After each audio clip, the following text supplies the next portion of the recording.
नमस्कार, आप देख रहे हैं पहाड़ टीवी और मैं हूं आपके साथ स्मिता पटवार। चलिए रुक करेंगे उत्तराखंड की तमाम बड़ी खबरों का, लेकिन उससे पहले एक नजर आज की हेडलाइंस पर। गांधी स्मृति और दर्शन समिति द्वारा नई दिल्ली में आयोजित अयोध्या पर्व कार्यक्रम में मुख्यमंत्री पुष्कर सिंह धामी ने किया प्रतिभाग। स्वास्थ्य मंत्री डॉक्टर धन सिंह रावत ने प्रदेश के प्रत्येक परिवार तक स्वास्थ्य सुविधाओं का लाभ पहुंचाने की कही बात। हल्द्वानी गोला पार्क के लोगों ने धूमधाम से मनाया हनुमान जन्मोत्सव, निकाली भव्य शोभा यात्रा। कॉर्बेट के झिरना और ढेला रेंज से होगा गुज्जर परिवारों का विस्थापन, अधिकारियों को भेजा गया प्रस्ताव। हरिद्वार में शोभा यात्रा के दौरान दो पक्ष आए आमने सामने, गांव में भारी पुलिस बल तैनात। उत्तराखंडी सिनेमा, संगीत जगत और स्थानीय लोक कलाकारों के प्रोत्साहन और व्यापक प्रचार प्रसार के लिए दिल्ली में प्रवासियों की संस्था यंग उत्तराखंड द्वारा शुरू की गई एक सांस्कृतिक पहल जो यंग उत्तराखंड सिने अवार्ड्स और यूका के नाम से बहुत चर्चित है। एक बार अपने 10वें संस्करण के साथ उत्तराखंडी सिनेमा संगीत जगत में अपना महत्वपूर्ण योगदान देने वालों को सम्मानित करने के लिए आगामी 30 अप्रैल 2022 को दिल्ली के डॉक्टर सर्वपल्ली राधाकृष्ण सभागार में यंग उत्तराखंड सिने अवार्ड 2022 का आयोजन करने जा रही है। इस अवार्ड शो में वर्ष 2019, 2020 और 2021 में उत्तराखंडी सिनेमा संगीत जगत में उल्लेखनीय कार्य करने वाले कलाकारों, व्यक्तियों और संस्थानों को 8 श्रेणियों में सम्मानित किया जाएगा। जनपद पिथौरागढ़ भ्रमण पर पहुंचे प्रदेश मुख्य सचिव डॉक्टर एस संधू द्वारा विकास भवन सभागार पिथौरागढ़ में जनपद के विकास कार्यों की समीक्षा बैठक की गई, जिसमें जिलाधिकारी डॉक्टर आशीष चौहान द्वारा जनपद के विकास कार्यों से मुख्य सचिव को अवगत कराया गया। स्वास्थ्य व्यवस्थाओं को लेकर जिलाधिकारी ने अवगत कराया कि जिला अस्पताल में टोकन आधारित QMS सिस्टम प्रारंभ किया गया है। साथ ही जिला अस्पताल में उपचार के लिए आने वाले मरीजों द्वारा जिला अस्पताल की स्वास्थ्य सेवाओं के बारे में जानकारी के लिए फीडबैक ऐप संचालित किया गया है। आज पूरी रिपोर्ट अनुशासन समिति को सौंपी है। अनुशासन समिति उनका अध्ययन करेगी। अध्ययन करने के बाद जो बिंदु निकल के आएंगे उस पर फिर बैठ के चर्चा होगी। तो अभी केवल इतना ही विषय आज हम लोगों ने बैठक में था।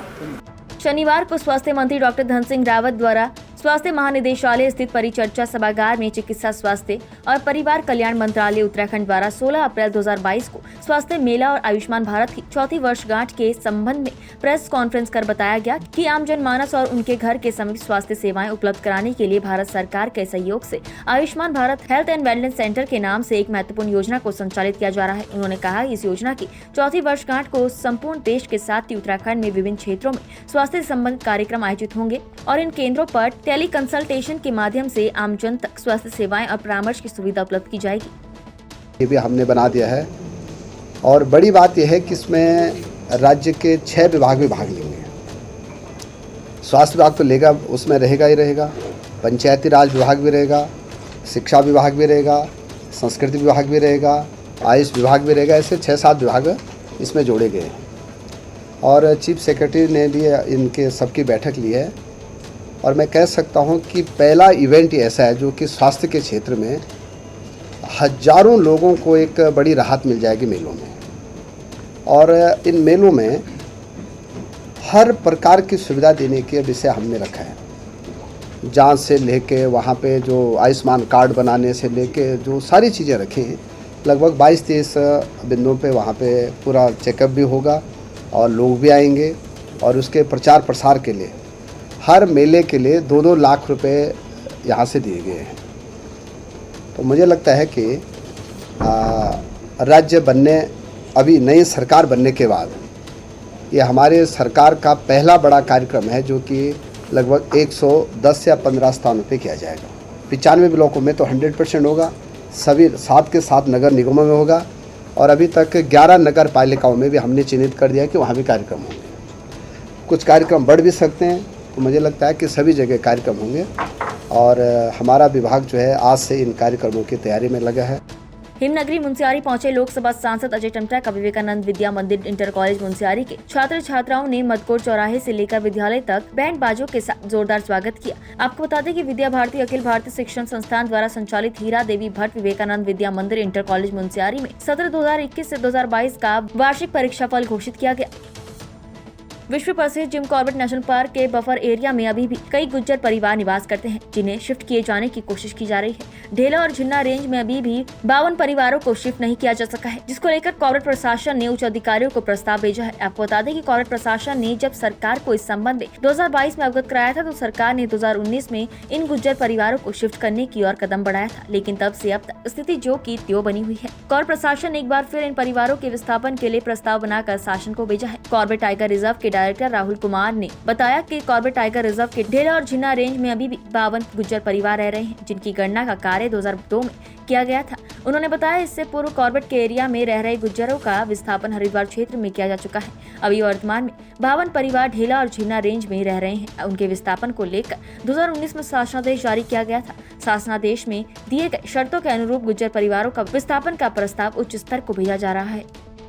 टाइगर रिजर्व के वर्तमान में ढेला और झिन्ना रेंज में गुजर परिवार रह रहे हैं। गुजर परिवारों की गणना का कार्य जो है 2002 वर्ष में किया गया था।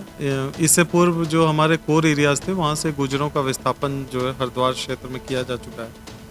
अभी जो ये परिवार ढेला और झिन्ना में रह रहे हैं उनके विस्थापन के लिए 2019 में शासनादेश जारी किया गया था।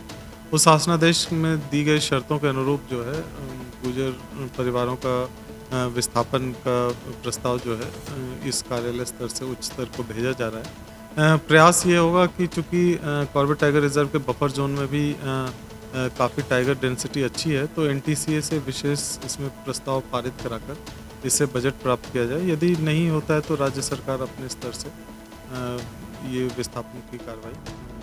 विकासखंड मुंशियारी में जिला पंचायत सदस्य जगत मर्तोलिया ने अपने अनूठे अभियान के तहत 2 राजकीय प्राथमिक विद्यालय और 2 आंगनबाड़ी केंद्रों में चॉकलेट मीटिंग कर बच्चों और उनके अभिभावकों के साथ संवाद स्थापित किया।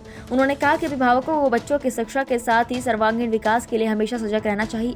इसके लिए शिक्षकों को भी अपनी ड्यूटी के अलावा अतिरिक्त समय इन बच्चों के चौतरफा विकास के लिए देना होगा।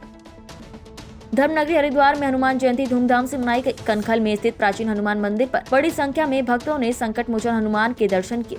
कनखल में प्रसिद्ध मुकदमा जिताऊ हनुमान मंदिर पर भक्तों की भीड़ रही। हनुमान जयंती के मौके पर मंदिर प्रांगण में कई कार्यक्रम आयोजित किए गए। इस मौके पर मंदिर को फूलों से सजाया गया और गुब्बारे भी लगाए गए। आज के दिन में यह है, इस मंदिर का महत्व यह है कि ये मुकदमा जिताऊ हनुमान जी के नाम से जाने जाते हैं और जो भी किसी की मनोकामना होती है, सारी मनोकामनाएं यहाँ पर पूर्ण होती हैं। और मुकदमे संबंधी अगर कोई निर्दोष फंसा हुआ है तो यहाँ पर आके वो अरदास लगाई जाती है। अरदास लगा के 40-41 दिन के अंदर उसका मुकदमा वो जीत जाता है। केदारनाथ वन प्रभाग के नागनाथ रेंज के खाल और सेमी के जंगलों में शनिवार सुबह से भीषण आग लगी है, जिससे कि हजारों हेक्टेयर जंगल जलकर राख हो गए हैं। वहीं खाल के जंगलों में लगी आग खाल गांव के ग्रामीणों के गौशालों तक आने लगी है, जिससे कि ग्रामीणों द्वारा आग बुझाने का प्रयास किया गया। नागनाथ रेंज के वन क्षेत्र अधिकारी प्रदीप गौड़ ने बताया कि आग बुझाने के लिए 16 लोगों की टीम बनाकर अलग अलग स्थानों पर भेज दी गई है। जल्दी आग बुझा दी जाएगी। उन्होंने लोगों से वनों में आग न लगाने की अपील की है। हनुमान जन्मोत्सव के अवसर पर ऋषिकेश तीर्थ नगरी के तमाम मंदिरों आश्रमों में हनुमान चालीसा के साथ सुंदरकांड का पाठ श्रद्धा भक्ति के साथ करने के उपरांत हनुमान जी को सवा मणि लड्डू का भोग लगाया गया। शनिवार को आयोजित हनुमान जन्मोत्सव पर श्री जयराम आश्रम ऋषिकेश के पीठाधीश्वर ब्रह्मा स्वरूप ब्रह्मचारी की अध्यक्षता में आयोजित सुंदरकांड के पाठ का जहाँ समापन हुआ, वहीं हनुमान जी को सवा मणि लड्डू का भोग श्रद्धा पूर्वक लगाकर भक्तों को प्रसाद वितरित किया गया। भगवान राम के प्रति हनुमान जी की जो दास भावना, जो सेवा भावना से थी, उनसे हम ये प्रेरणा लेते हैं कि जो भी हम काम करते हैं छोटा बन करके करें और समर्पण भाव से करें और अपने गुरु के प्रति और अपने आराध्य के प्रति उस काम को समर्पित करें। भगवान ने राम को अब गले लगाते हुए यही कहा था कि रामायण में पूरे रामायण में युद्ध हनुमान जी की जो सेवाएं रही हैं पूरे रामायण में, तो उनसे राम जी भी स्वयं कहते हैं कि जितनी सेवाएं, इतना काम हनुमान जी ने किया है कि इसके ऋण से हम ऋण नहीं हो सकते।